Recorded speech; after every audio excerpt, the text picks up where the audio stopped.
sustainability does not need to be contained to like botanical gardens or venues or events, like just how an office operates and just making sure that you're recycling paper. That's a really low hanging fruit that has a big impact. So making sure whoever's picking up your paper is truly recycling it and it's going to the right place. I think there are a lot of things we can do that can be small measures that can have a really big impact. Hey, thanks for listening to the podcast. I'm your host, Scott Miller. Let's create a cooler world.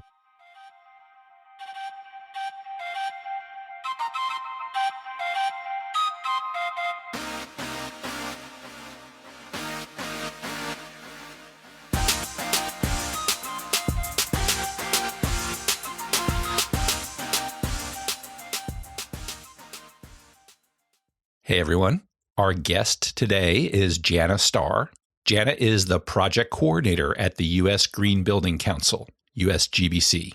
Janna facilitates technology project delivery by supporting multiple projects and programs within the technology department at USGBC, ensuring that projects are delivered on time and within scope and budget. Janna also spent 2 years as certification program specialist with USGBC. She served as account manager for portfolio-level customers in the LEED volume program, supporting project teams focused on green building projects. Before joining USGBC, Janna was the facilities and events manager and sustainability officer at the North Carolina Botanical Garden. Janna has also lived in New York City, where she managed green events as well as recycling and compost programs for parades and festivals in the city. And in this episode, we're going to talk with her a little bit about that. When she's not working, Janna likes to explore hiking trails, go antique shopping, watch science fiction films, and brainstorm content for her sustainability-focused Instagram account, @WasteFairy. So, Janna, thank you for being here today. Thanks for having me. Can you tell us a little bit about the U.S. Green Building Council and what that is? Yeah, absolutely. So U.S. Green Building Council, which I might call USGBC, we've been around for 30 years, just had our 30th anniversary. We're a nonprofit focused on really transforming the market and green buildings and ensuring that we have a sustainable, resilient future. So we're a nonprofit and we have different programs that help promote green buildings and green communities. And LEED is, I think, the flagship program that most people know about. And actually, we're sitting in a LEED building right now, the City of Durham's main library. Yeah, excellent. And can you tell people a little more about what LEED is? Yeah, so it's a rating system. And I think the significance of why certify a building or a project with LEED, it's important to talk about third-party verification, since a lot of companies make claims about being sustainable, about being green. But where LEED plays a really big part in this is having standards that we set that really measure the different items that might contribute to a green building. So like water efficiency, energy efficiency, the materials used in the building, your waste practices. So by having a rating system that really captures that, I think it helps to set a baseline and really measure how buildings are being green and sustainable. So it's really important to have in this day and age where lots of companies are making claims about being green, but what is backing that up? And what does LEED stand for? So LEED stands for Leadership for Energy and Environmental Design. Leadership for Energy and Environmental Design. Tell us a little bit about your path to this work that you're doing now. How did you end up doing this? Yeah, I love buildings, and I got on an interesting path that led me here. My background is more in nonprofit management, and I'm from sort of Southeast, from Virginia and Maryland, but we lived up in New York City. I was a few years into my career and worked for nonprofits there. So I was working for the Girl Scouts, actually. That was kind of my background, is doing that.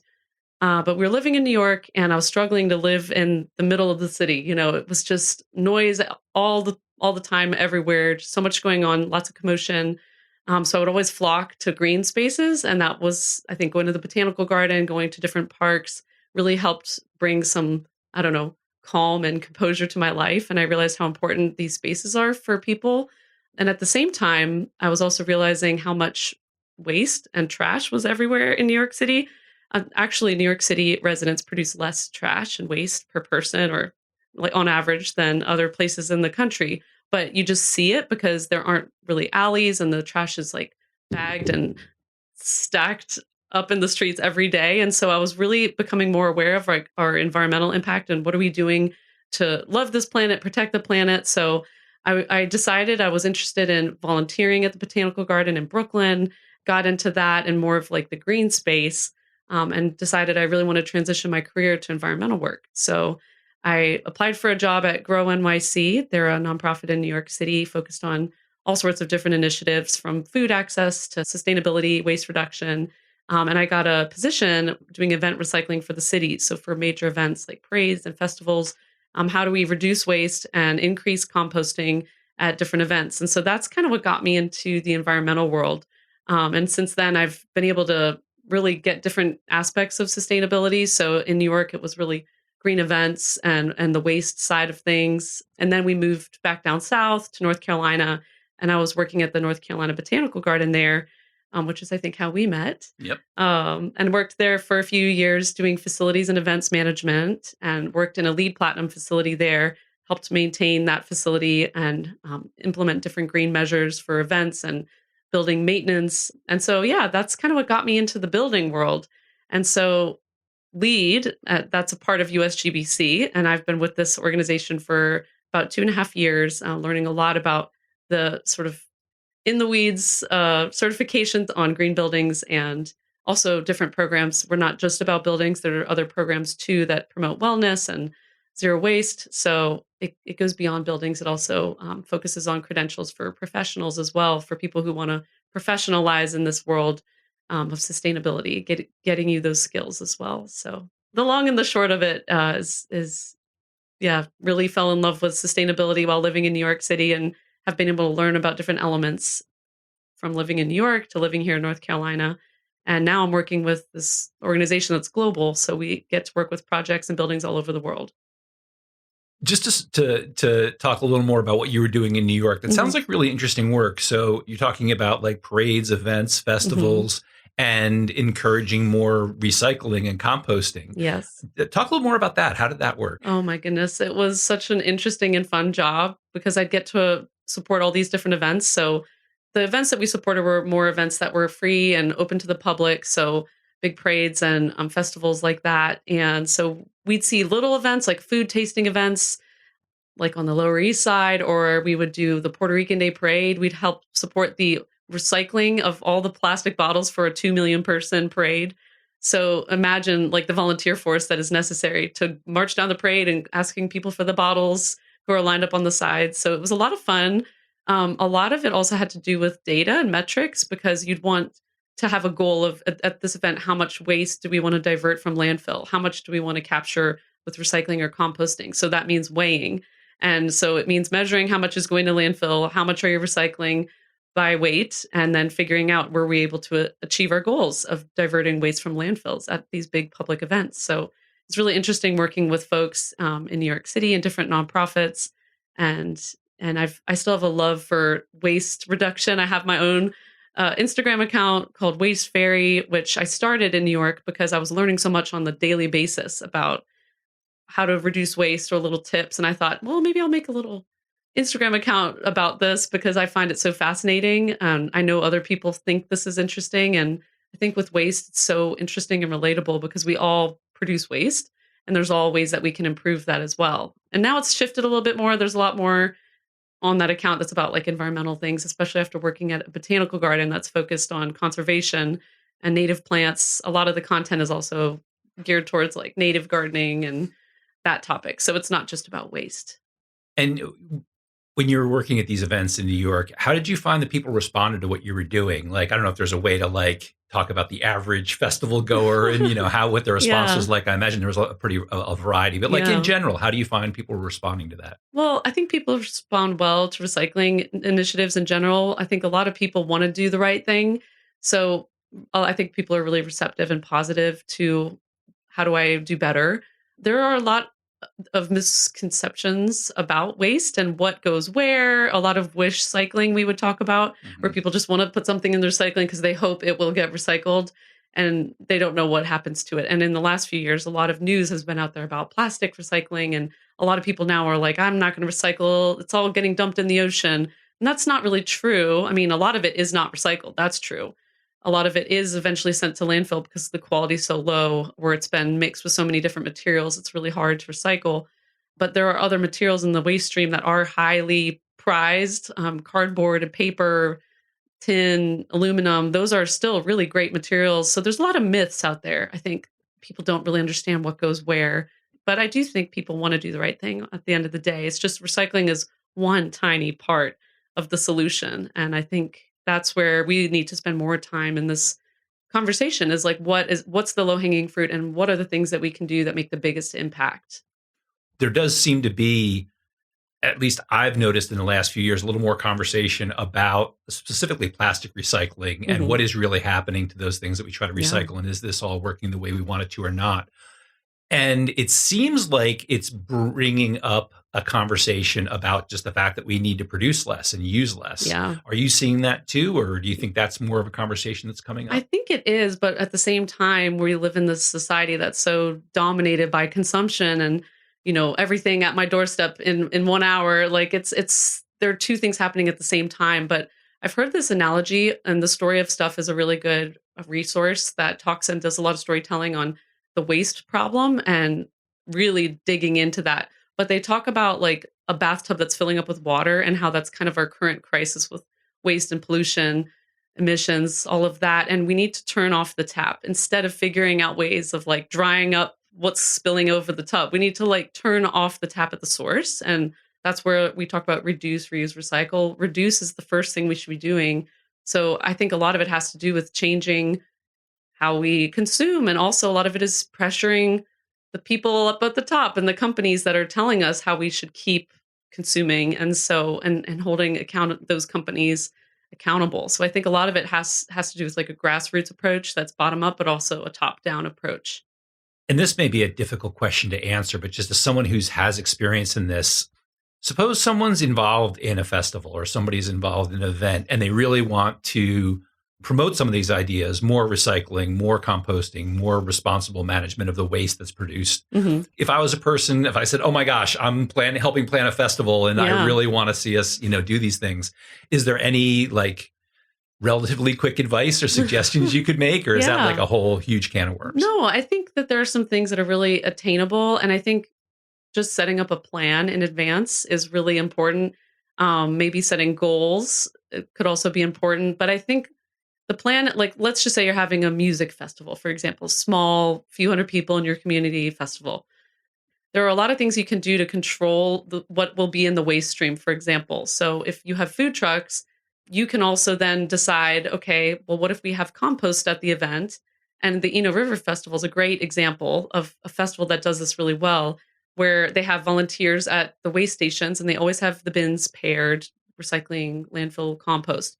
And then they tell the vendors, here are the materials you can bring. So compostable forks, cups, plates, all of that. Making sure before the event, either if you get these materials for them or the vendors bring it themselves, just double checking that what they're bringing follows guidelines. And then all of that can go in the compost. But usually having that monitored by a volunteer is really helpful because people, like I said before, kind of don't know where things go. And so I think a lot of it just has to do with having a plan and maybe having a team if it's going to be a larger event of volunteers who can help make sure that that's a success. So those are some small things you can do with waste. But also, if you're going to have food trucks, what about if they're going to be running generators? And can we do that in a way that's not so disruptive, or maybe avoiding generators if we can, and having other like local pops, for example, is a really good example of a local vendor who can come to an event and keep things pretty like low energy. So you can think about your energy. You can encourage public transit for an event. Let folks know that there's an option with it, bus transit or carpooling. And so I think there are lots of things you can do to communicate, but I think planning in advance and not making this an afterthought is a big part of it. Yeah. Another thing I was thinking of as you were describing that, and this is a little bit of a backstory here of how you and I met. My wife and I were planning to get married at the North Carolina Botanical Garden when you were working there in charge of events. And there's a whole story there because when we were planning to get married, our original date was, I think it was April 25th, end of April 2020. Yeah, not a good time to have a wedding. No, there was a lot going on in the world at that point. Yeah, and a lot Little of did you know. very quick changing of plans. But the one thing I remember is when we were, by the way, for our listeners, my wife and I ended up getting married in her sister's garage in a torrential downpour. And there's a whole fun story there that we may tell someday, but not right now. But one thing I remember about the garden, and I know, because Lauren works at the garden now still, you all were very specific about what vendors we could use and what types of, what they could bring, right? Yeah. Like very strict about vendors being responsible. Yeah. So running an event space and having kind of these restrictions or these guidelines that vendors had to follow to be in line with these green practices.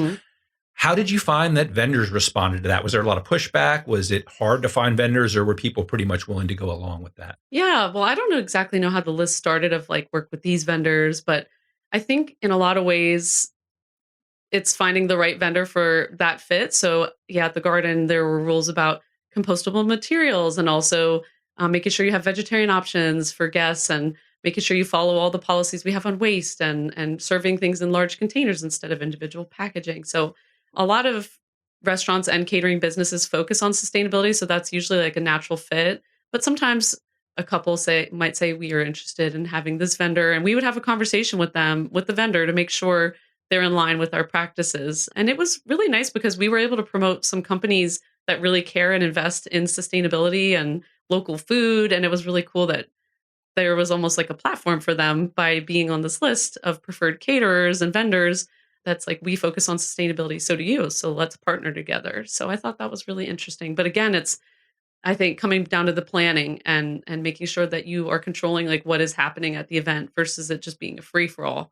There were other rules there too about no balloons, no confetti, no throwing rice, just because there were so many birds at the botanical garden that could impact them. And so there's other rules too about harmful materials that can be used at events. And usually I try to also offer it not just with all the rules, but what can you do, like bubbles and fun sparklers, and that you can replace those things with other things. So it's important, I think, in sustainability not to be like wagging our finger at people saying, no, don't do that. Instead, it's like, how do we make this inviting and how do we make this fun and easy? That's another thing. I don't think people are going to change unless it's seamless and easy to adapt. So I think that's where it's really important that we make this accessible for people. In case somebody's listening and is saying, like, I feel like I know the answer to this question, but if somebody's listening and saying, what's wrong with balloons? Like, what's wrong with balloons? Well, if they're just inside, it's fine. But the problem is sometimes they get released outside and then they end up coming down somewhere. Whatever comes up comes down. So often in the ocean and causing pollution and, damaging ecosystems and wildlife. So it's things like that. Same with glitter, man. Glitter and confetti, that stuff. If it's outside, it's going to wash down at some point. It's going to end up in our wastewater. So I think we just have to think about how we use these kind of materials wisely. I'm not anti-glitter, just glitter indoors, people. Yeah. Oh, that's interesting. I never thought of that because I know I've been someplace where there's some kind of celebration. There's glitter all over the ground. And I get that some people think it's beautiful, but if you're out just to kind of enjoy the natural space and there's glitter all over the place, that's not great. It does kind of look like littering, but I never thought that, oh yeah, and then that's going to get washed away by the rain and end up somewhere maybe where we don't want it. Yeah. So, yeah. It's like glittering. Glittering is littering. Glittering is littering. Yeah, I've heard that before. Yeah. And again, these are things that people, like, they're fun and people do them, but they don't really think about the impacts. Yeah. And it sounds like if somebody is planning to run an event or an event space, and, I could see somebody saying, well, we'd like to be more responsible. We'd like to encourage composting and people only using compostable materials, but we feel like, that alternative will lose business, and it doesn't seem to be happening, that at least not at the garden. I mean, they always seem to be, have no shortage of events and people wanting to get married there, and certainly no shortage of vendors who are willing to comply. Yeah, exactly. Yeah, I think it's important to make that policy. And same with workspaces. Like, sustainability does not need to be contained to like botanical gardens or venues or events, like just how an office operates, and just making sure that you're recycling paper. That's a really low hanging fruit that has a big impact. So making sure whoever's picking up your paper is truly recycling it and it's going to the right place. I think there are a lot of things we can do that can be small measures that can have a really big impact. I think there's an opportunity no matter what business you're in or what realm you're in. If you are raising a family at home, if you work in an office, like, there's an opportunity for everyone, I think, to make a difference and have an impact. Yeah, and let's talk about LEED certification. Circle back to that. So, what makes a LEED building different from other buildings? Yeah, it's a great question. There's a few things, but I think the main thing is that reducing environmental impact, ensuring that the human health in the building is that humans are thriving because we spend 90% of our time indoors on average. That's a lot of time.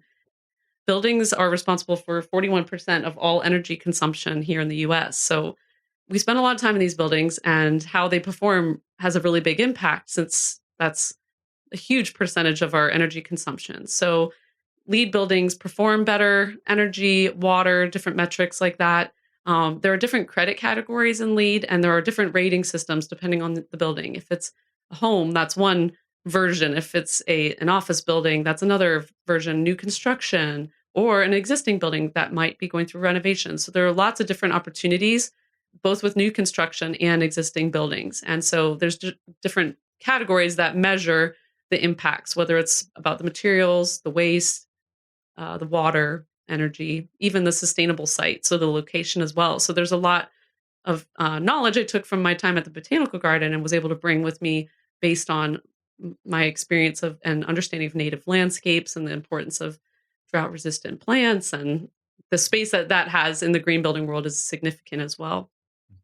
And so, what's the process like? If somebody's building a new office building and they want to get involved in this, what does the actual process look like? Yeah, so it's a good question, and that could be its own podcast. So if you want to certify your building, you have to first figure out what kind of building it is, and then you can find out more on our website, usgbc.org, about which rating system might qualify for that building type. So if it's a home, you're going to kind of go one path, which has different requirements. Or if it's an office building, you'll have other requirements. If it's a education site or a university, you'll have other requirements. So I think first is figuring out the right rating system and then understanding the requirements involved. And some project teams do work with companies that help them along the way, since there's a lot of documentation involved and it's a process. Sometimes there are people within a company, if it's an office building, let's say, that have this training and understanding of LEED, and they might have their LEED AP, which is a credential that helps you understand the rating system. So that's another tool that might help you get started. But it's a whole process on our website where you register your building, then you essentially submit documentation as you prepare for construction, if it's a new building. If you're working with an existing building, then it's more about measuring the performance of your building. So you're using meters and other data to put in our system to understand how is my building performing. So there are different requirements depending on what rating system you're going for. Do you find that there's like a growing interest in this? Is it so? This has been around for a while, right? It Yeah. was the in the '90s when this was first created. Are you finding that there's increasing interest in this now, or is that how is the conversation changing? I do think there's more interest, and I do think also that third party verification is so important. Like having something to back up the claims about being sustainable and investing in our future. So I do think that we're seeing an increase in interest, not just in the US or North America, but around the world. We're seeing an interest in new construction and also existing buildings. And how do we make sure that we're building buildings in a responsible way for the environment, for people, for our health, for equity, for resilience with climate change? There's so many categories here of what we need to think about when it comes to our buildings and our impacts on the earth. Yeah, I was looking at some of the information online about this, and I think it's natural to think that, some of these more sustainable practices sound great, but it's going to be so much more expensive. And it looks Mhm. like it's really not to build, according to these standards, is really not, it's not like you're doubling the cost of the building. Well, yeah, there is an investment. So sometimes the costs might be higher up front, especially for certain materials or certain projects like a solar panel array on a roof. But you have to think about the energy savings over time. Or you might install certain water fixtures that are going to save you water over time. It might cost a little bit more, to use a certain faucet or a certain shower head that's going to save water. But think about the water savings over time. So we have to think long term and not just short term about our buildings and also the materials that we use in them. This pays off just a matter of years, depending on your building type, with the investment on those specific materials that are going to help you with your LEED certification. LEED certification isn't just about energy efficiency or building materials. It's also about the health aspect, the Mhm. wellness aspect of the people who are going to be using Yeah. this building, living there, and that there are benefits there, right? Hmm. To having healthier employees who are more Yes. productive, who are out sick less frequently. Yes, absolutely. That is a focus that we've been moving in for years, but the pandemic only brought that more to light. That this is where a lot of different buildings, especially schools and other buildings that are considering wellness. And so, well is another certification program we have. So, that's a different program that's focused all on like the wellness of the occupants of buildings. But it's also incorporated in LEED. And we have a new version, V5, which is version 5 of LEED, that's now in the works. And so, that definitely is going to be addressing the the wellness and the human aspect and the equity as well in that rating system. So I'm thinking about people who are just looking at their own home. Maybe they're buying a home, or maybe they're getting to do some renovations in their home and want to do that in a more sustainable way. Is that something that you have experience with or knowledge about, or could talk I about a little mean, bit? I guess not with my profession, but I could, as a person that's a homeowner interested in this topic, talk about that. So I think that just a little bit of research goes a long way on, depending on what, let's say you're doing a renovation, taking a look at your expenses. And also, I think what's really important is like just your windows. Like that's a small thing, very expensive though, to get a window update. But if you have an old home like me, our home is from the 60s. Our windows, I mean, just so much energy and heat and AC is going in and out. So I do think that focusing on, well, where can we make the most improvements? And even if it is going to be investment over time, that's going to pay off because we're going to be saving energy or insulating your home. That's another one that's not very snazzy to think about is like better insulation, but those are things that make a huge difference on your home. And so I think it just, in terms of prioritizing any updates to your home, you want to think about the impact of what could this do in the long run. And I also think native plants are a great thing if you have a home and a property. That's one really easy thing you can do is like think about your landscaping and think about the plants and think about how much you mow if you have grass and can you convert any of that into more native plants that are going to be beneficial for the environment and for local ecosystems. So that's one that's like a lot more attainable than like replacing your windows. But another thing that I think is so important is sustainability. We always learn or hear about, oh, this electric car is so good, for the environment. Okay. I feel like there's a lot of greenwashing that's happening out there and using what you have is also very powerful. So I know I'm kind of contradicting myself because I was just talking about, you know, replacing your windows if it's a source of energy leak in your home. But I think using what we have is really important and not just buying new things all the time.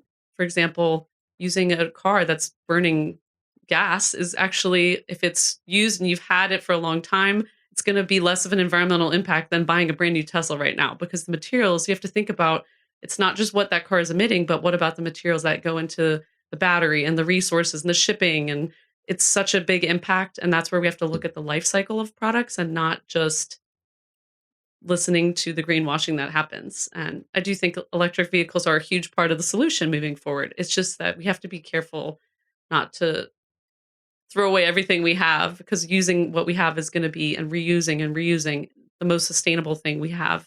It makes sense, and I think I've in my limited experience, I'm starting to see more conversations about that. The idea that it's great to have an electric car if you're planning on buying a car, Yeah. right? Like you're at the point where you're going to buy a new car. Now let's think about what type of car you're going to Yeah. buy and what's a more sustainable approach. Can you buy a used car? Even that has a huge impact Right. versus a brand new because that second, the market I think for used things and secondhand, that's the circular economy. And that's, I think, a huge part of the solution is how do we promote more of the circular economy in our daily world and really think first about secondhand before we think about buying new.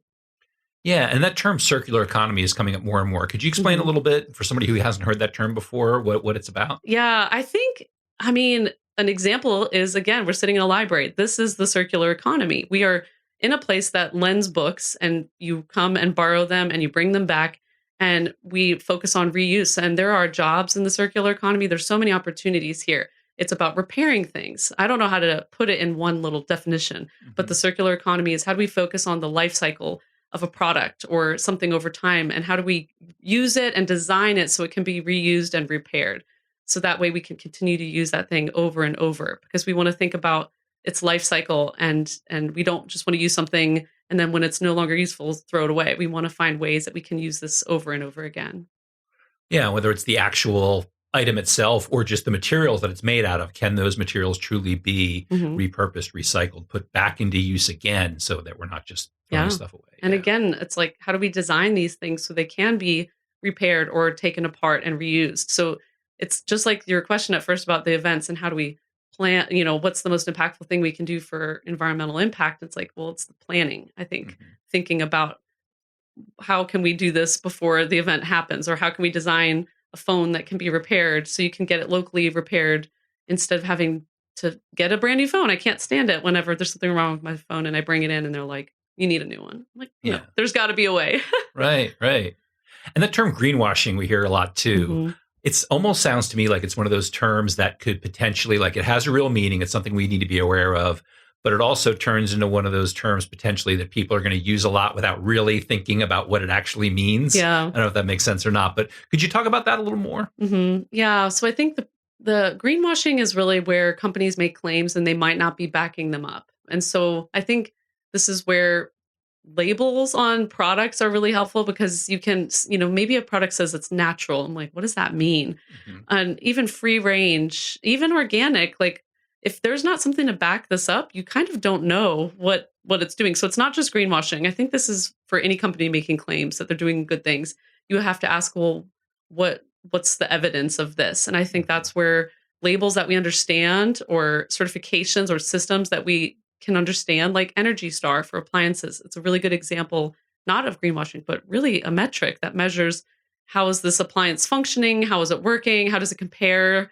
And they're able to like shift the market and transform the market by having this recognizable label on something. And so I think LEED in a lot of ways is the same for buildings. It's something to ensure that there's been thought and intention and measurement and data to ensure that the thing that we're making is truly sustainable. And it sounds like LEED is something that has evolved quite a bit. I was looking at all the different versions and revisions, and it looks like they're looking at a new revisions coming out soon. What has that process been like? It seems like just as there's been a lot of emphasis on actually collecting data, seeing how effective the system is, and then revising and improving the system based on, because I guess until you actually build a building and then start measuring and see how it performs, there's a lot of guessing involved. Yeah, it's actually really fascinating. I think just seeing how the market is shifting and how we find different ways. And right now, decarbonization is like the buzzword, and this is what the focus is in a lot of green buildings. And so a few years ago was energy efficiency. And so we continued to evolve and learn new best practices. And I think it's just fascinating to see the pace that architecture and building and just, how it changes and transforms. And now we're thinking really about resiliency too, and thinking about climate impacts and the right building for the right place. So it's really interesting to see this evolve over time. Yeah, and it is a process. I think, thinking about greenwashing, I think we need to be careful, because there are situations where a company is trying to present themselves as sustainable, environmentally friendly, and they really haven't changed their practices significantly. Exactly. And that would be greenwashing. But there's also like some criticisms that come up, like criticisms of electric vehicles, where people will say, well, yeah, but you have these batteries, and look at the materials in the batteries, and look what's going to end up happening to the batteries. And same thing, I've seen a little bit of some criticisms of LEED. And, but there's that point where you have to say, listen, if people looked at the first airplane, right? Like the Wright brothers airplanes, and said, oh, there's no way that'll make it across the ocean. Like, why are you even bothering? Right. Yeah. Or like the first car. Imagine if somebody looked at the first automobile and said, oh, well, what are you going to do? Carry around like an entire tank of gas with you? Like, I can get on my horse and feed my horse along the way. Right. Yeah. So, and technology is a huge part of it too. What technology is available at the time. So I think that's another part that's interesting. Yeah, and the idea that we have to start somewhere, right? So I think that's one thing I'm noticing with greenwashing, is I think we need to be careful about that. I mean, of course, it's great to say, hey, this is good, but let's talk about ways to make it better. Like, let's really analyze this and talk about ways to make it better, versus saying, oh, yeah, well, that's just maybe a little footstep in the right direction, but it's not making a real difference. Whereas you have to take that first step, right? You have to try a first iteration of something and then solve the problems along the way. Otherwise, you just don't go anywhere. Yeah, you got to start somewhere. Yeah, definitely. Yeah. And I think sometimes the issue that a lot of people have is we look at all the bad news, right? And there's a lot of bad news right now. So much bad news. It's endless, especially with our environment. It's endless. Yeah. And, the question that comes up is, well, what can I possibly do? Mhm. Right. Well, my Mhm. answer to that is I'm going to make a podcast. That's one thing I know how to do. And I'm not an expert, but I can make a podcast. Yeah. So like just in your experience in the different initiatives you've been involved in, if somebody says, yeah, I hear all this bad news about climate change, but what can I possibly do just as a regular person? What's your answer for that? Oh, it's such a good question. And, you know, I think people have asked that question and it's hard to answer because it also, it's heavy. There's a lot of heaviness out there right now. And yeah, I can't even look at all the climate related news. It's really hard. So I want to first acknowledge those feelings that people have and validate that it is overwhelming and climate anxiety is totally a thing. So that's important. First, acknowledge that that's real and their feelings or fears are understandable. But I do think we have to have this stubborn hope that there's something we can do because there are things we can do, even if it's small. Like I said, about having your yard and putting some native plants in so you can help promote native pollinators. That's one thing you can do. Or being more mindful about like having your lights on at home. That's another thing you can do. Or when your washing machine breaks and you need a new one, how do you think to yourself, what can I replace this with that's going to be a little bit more energy efficient? Spend a little time looking at that. These are all small things that we can do that make a big difference. And I also think voting matters a lot. I think that's a huge thing we can do. And contacting your local representatives about issues that happen. I know here in the Triangle, we've had some issues with like development and developers and wastewater that's like ending up in our streams. And so there's a lot of ways that you can get vocal with your local representatives and let them know about your concerns when there are violations happening. So I think voting is one thing. I think promoting nonprofits and supporting them, whether it's volunteering or donating money to help with those that align with your passions. I love Triangle Land Conservancy and the North Carolina Botanical Garden. They're two local organizations that work on land conservation who are doing amazing things in this area. So finding what environmental things do you care about and finding locally how can you promote that. Those are small things that you can do that make, I think, a really big difference because you're partnering with them, the experts who know how to make a difference. So aligning with those groups more and more, I think, is really important. And finding other people who care about the same things that you care about and learning, just caring about the environment, spending some time outside, appreciating nature is only going to help you and younger generations care more about this and learn to protect all the things that we have. Well, it's interesting that you mentioned, contacting your local representatives Mhm. and learning about local organizations, because really there probably no matter where you are, there are, Yeah. people involved in local politics who care about these issues. There are local organizations who are taking action. And that's maybe a great Mhm. place to start is just in your local area. Yes, and finding out how you can get involved, whether it's volunteering, if you're limited on financial donations, I think just aligning yourself with those people and that helps you just to do something because I think it's really easy to feel overwhelmed that I can't do anything about this and feel like I'm just going to give up then or not think about it or not care. But I think talking about it is healthy and I think finding other people that care about this and aligning with them, there's a lot of power in partnership and with community there. Also, I'm going to put a shameless plug for a podcast I did at the Botanical Garden called Plant Power. And Yeah. we did that it was right when the pandemic started. I was working with our sustainability intern and we put a podcast together. It's like, I think 7 or 8 episodes on the power of plants in a changing climate. So that's another podcast that could be a resource for people. Plant Power is from Yeah, the North Carolina it Botanical is. Garden. Yeah, it's like on Apple and Google, SoundCloud. Ah, So check it out. perfect. Yeah, I'll check that out. Where else? What are some other resources you'd like to mention if you have if time for some shameless plugs? Oh, I don't really have any other shameless plugs. I would just think about what matters to you and then just go find who's doing that and support them in some way. Partner with people, educate yourself, get outside, slow down. It's really easy to think I don't have time for that. I get it. I have a kid.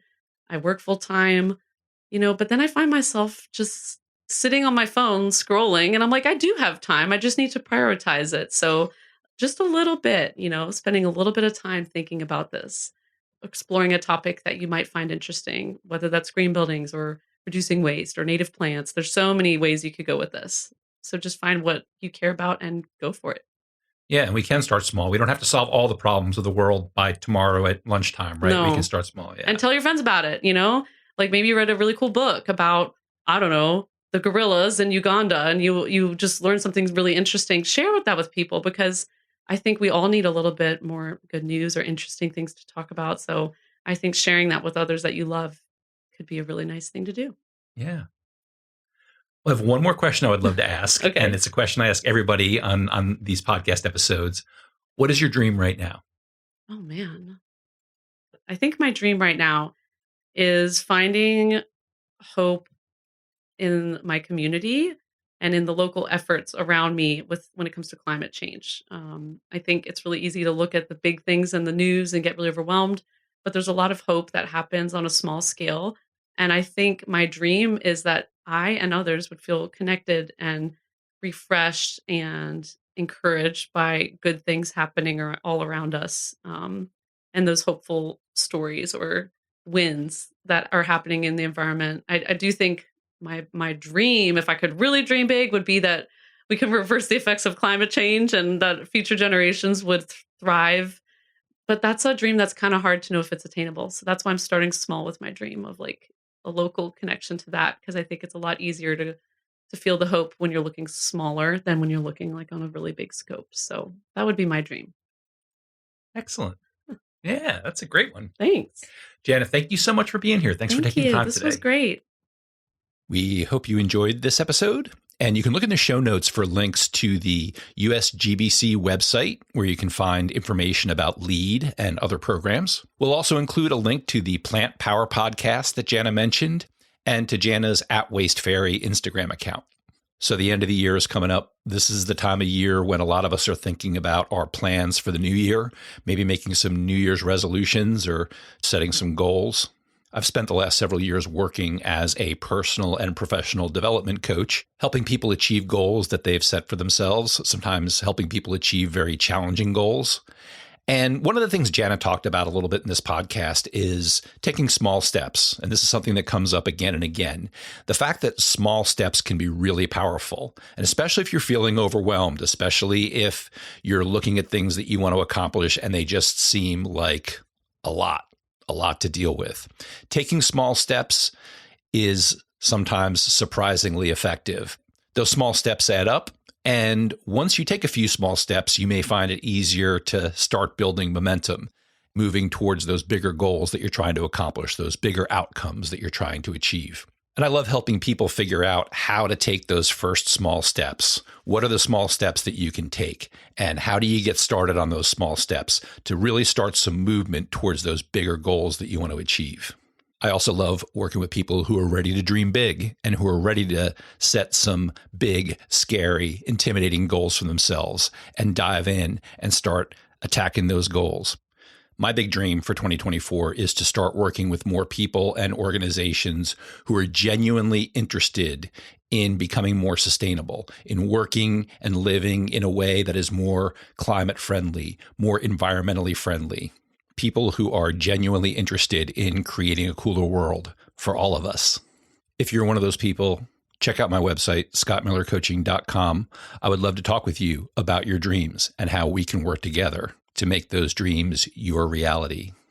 If you're wondering what the dogs are doing, they are relaxing because we took them on a little outing yesterday, a little hike out in the woods, and they loved it. Of course, lots of smells, lots of things to see, bunnies, squirrels, stuff like that. If you have not been outside lately, maybe think about doing that yourself. And I know it's wintertime here in the US. It's starting to get really cold in a lot of places, and you might not be in the mood to bundle up and get outside, but honestly, wintertime is probably the best time to do that. We're spending a lot more time indoors. We're not getting as much sunlight.